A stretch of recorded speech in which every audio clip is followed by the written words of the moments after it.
Hello everybody, welcome back to my channel. My name is Maureen O'Connor from Quilters Heaven in Northbrook, Illinois, and I am the Opinionated Quilter.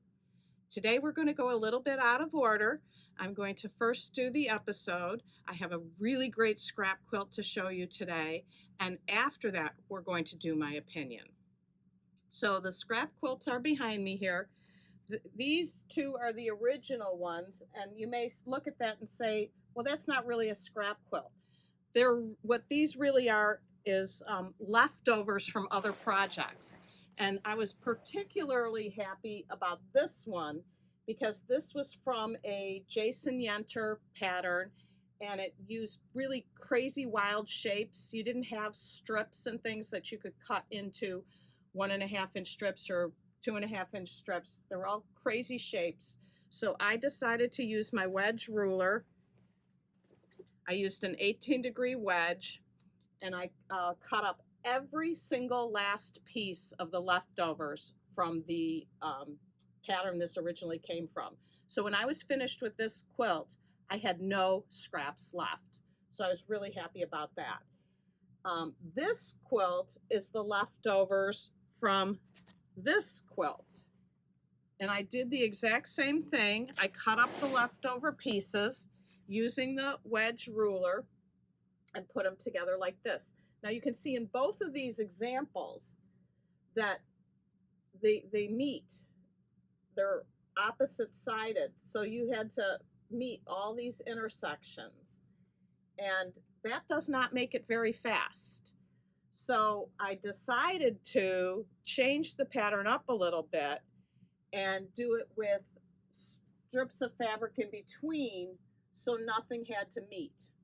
Now you can see these are taller than these are. I decided to use 5-inch squares. I have a very large 5-inch square box. All this is sitting here, doing nothing, just taking up space in the store. So I decided maybe I could do a wedge scrap quilt. And so that's what I decided to do. Now you can make, if you have a wedge ruler, you can do any size wedge. This one goes up to 8 inches. So I was only using 5 inches.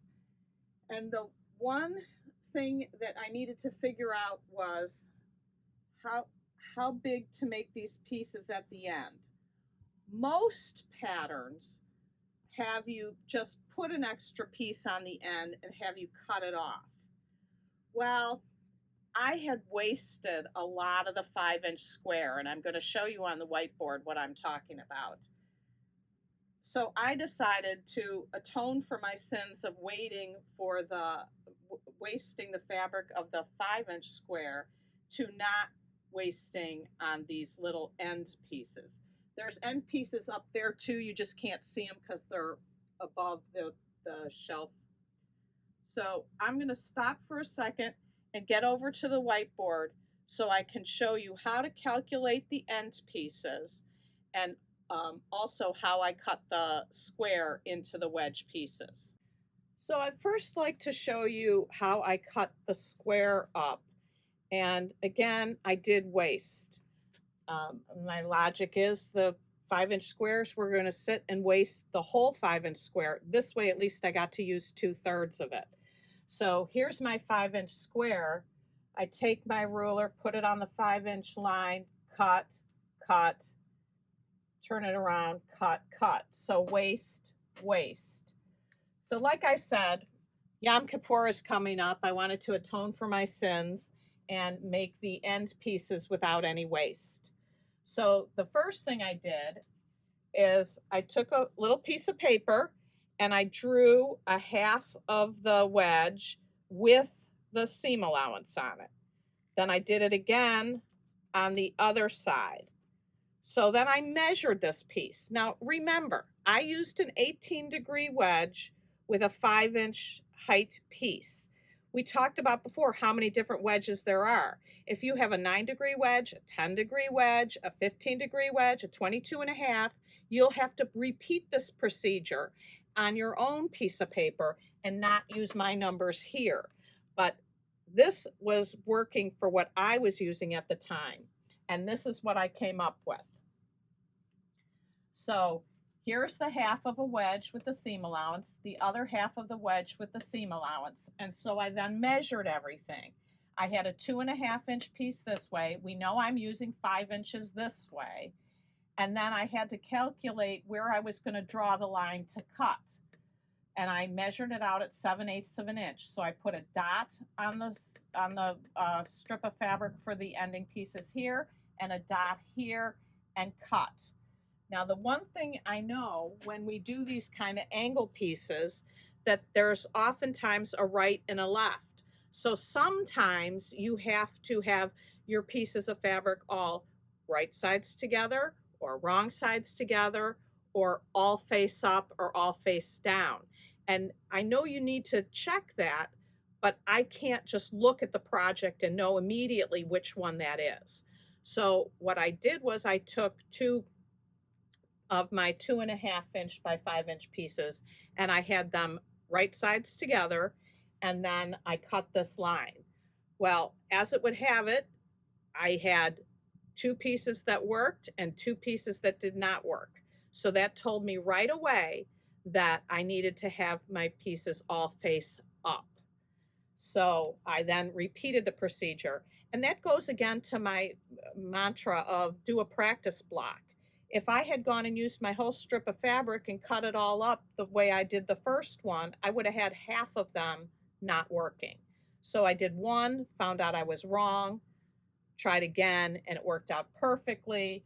I had mine all face up and drew my line, cut, and then that made all the ender pieces. So that worked there. What I really like about this scrap quilt is that you don't have to have anything neat. So you can just cut, put as many strips across, pieces, wedges across as you want, and put it together. You have a super easy, super fast quilt. And of course, mine's going to be a Project Linus quilt, but you know, whatever charity you give to, if you want something fast and using up scraps, this is a really great option for you. Now let's get to my opinion.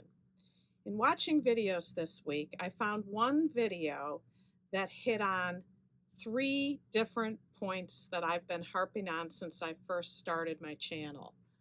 One is always critically look at how the pattern is made and see if there's a better way to piece it.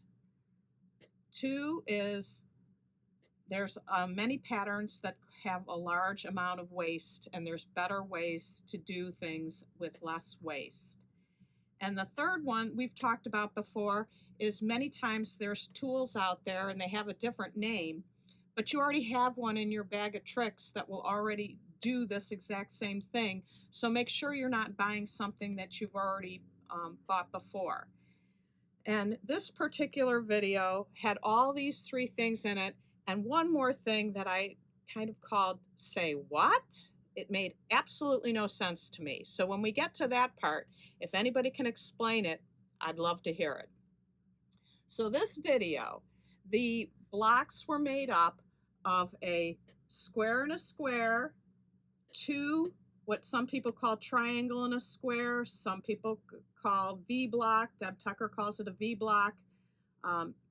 And it's also been called Peaky and Spike, and then another square and a square. And there's a little bit more to it. There's 4 of these in there. There's more to it, but these are the main 3 units, or 4 units if you call that 2 units. And the first thing that I noticed here was, why put 2 V blocks together when you can do a diamond Rex? So in the diamond Rex, you don't have this seam here. Now you've already got 4 pieces come together here. Oh, actually 3. 2 seams, and then now you've got this tiny piece, this piece, this piece, this piece. So 4 pieces coming into this intersection, and same thing over here. If you do the diamond Rex, you eliminate the seam. So just by definition of losing a 1/4 inch for both pieces, or a 1/2 inch, you're going to definitely use less fabric. But besides that, you are doing far less piecing. You're just putting the 4 pieces around here. And of course, Deb's method is oversized. You originally come out with a piece that looks like this, and then you use her tool and you trim it down. You've got perfect units. So that was the first thing I noticed, excess seams that you didn't need. And then we get to the large waste of fabric. And you've heard me say this over and over and over again. With these square in a squares, where they have you take the small square and place it onto the large square, draw a line, sew on the line, and flip back, and then you cut this all off. So this all becomes waste. And she does this in this method. And I want to go over how much waste we're really talking about. This, she gave the measurements. The square is 6.5 inches. The small squares are 3.5 inches. So each one of these, it takes to make one of these. In her pattern, there's 4 in each block, and there's 13 blocks of this in the pattern. Now, if we do it the way where you take a smaller center square, take 2 squares, which are larger than these, but we're going to get 4 triangles out of these 2 pieces. We cut them in half on the diagonal, and then we sew them around all 4 sides, and you trim them off, and you get those little slivers of waste that I've shown you before. So here we see how much different use of fabric is.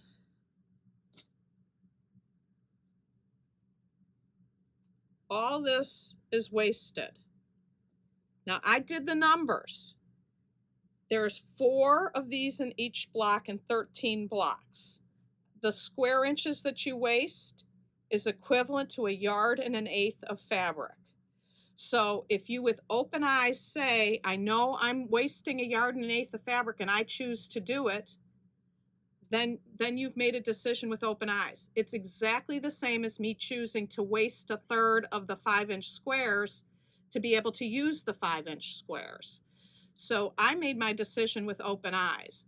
I just want everybody to realize the difference in the methodology. The next thing that I found interesting was she tells you to use a tool. It's called a folded corner clipper, and it's made by Creative Grids. And I love Creative Grids rulers. That's the other main ruler that we sell besides the Deb Tucker tools. I really call them tools rather than rulers. And we also love the Quilter Select rulers. Those are wonderful too. But I think Creative Grids are very well made. Remember when I was showing how to cut the half square triangles for the shaded 9 patch, or actually I called it a split 9 patch. And I used this ruler, the Easy Angle ruler, and I said, there's other brands out there. Little did I know that I was going to come across this video so shortly thereafter, and the folded corner, am I saying it right? Folded corner clipper is the same as this ruler, just a different brand. And in this video, the woman said that she's got a much, much more accurate way to make these corners on the square in a square block.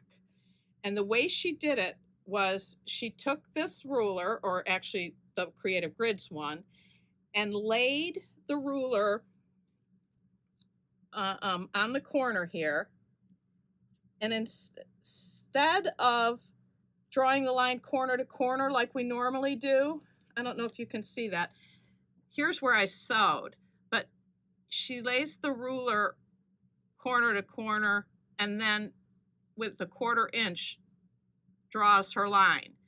And then she goes over to the sewing machine and uses her 1/4 inch foot to sew a 1/4 inch away from the line. And she says this is a much more accurate way. Well, I'm a little confused. If you draw a line a 1/4 inch away from where you want to sew, Shouldn't it be exactly the same as sewing corner to corner? I don't get it. So if somebody else knows how that cannot be the same, I'd love to know. We use this Deb Tucker magic wand a lot, where in many different patterns you lay the ruler with the center line corner to corner, then you can draw lines. Now, on this example, you wouldn't draw it on either side, but on ones that you would, you draw your line on either side, sew on the lines, and then cut in the center. This should be exactly a 1/4 inch. This should be exactly a 1/4 inch. So to me, only one of two things can be true. Either the line isn't a 1/4 inch away from the center corner to corner, which means the ruler's not accurate, which is made by Creative Grid, so I have a hard time believing that. Or you're not cutting an accurate 1/4 inch. So I do not understand how that could be. Now, one additional thing about this is she talks about, now see, you see I sewed these on the wrong side, but it doesn't matter, I'm going to rip it out anyway. When you fold these back, it rarely, I don't know if the camera can see this, it's rarely exactly even. See, you can see some white peeking out here. This isn't exactly even. You have to sew perfect to make this work. On this side, not even. You have to sew perfect. And nobody sews perfect. That's why the methodology of oversizing these, oversizing this, cutting them in half, sewing them around, pressing, and then using the tool to square it up, you don't have to sew perfect. You can sew pretty darn good and come out with perfect pieces. So my opinion for the day is, if I did this, I'd do it entirely differently. I actually really liked the pattern. It really turned out to be quite beautiful. I just wouldn't do it the way that the author said to do it. So that's my opinion. Until next time, happy sewing.